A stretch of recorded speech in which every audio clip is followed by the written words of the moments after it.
taught it to over 10,000 engineers. It was legal after all. Newt Gingrich's oh-so-controversial college course that he started back in 1993 before he was Speaker. Remember how Democrats denounced it? Mr. Gingrich engaged in a pattern of tax fraud.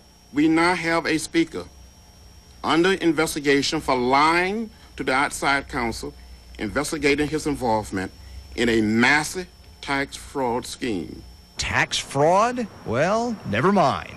After a 3.5-year examination, the Internal Revenue Service, Bill Clinton's IRS, has issued an official finding: no violation of tax laws.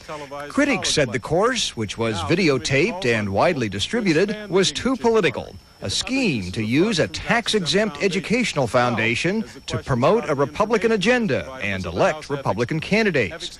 But in a 74-page memorandum, the IRS said otherwise. Quote, "The course taught principles from American civilization that could be used by each American in everyday life, whether the person is a welfare recipient, the head of a large corporation, or a politician."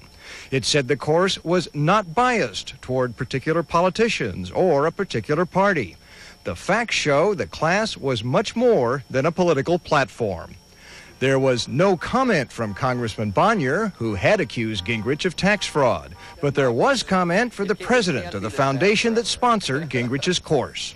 To be vindicated as we have been by the ultimate authority, really the Internal Revenue Service, is about as sweet as it gets. Gingrich issued a statement. "I consider this a full and complete vindication.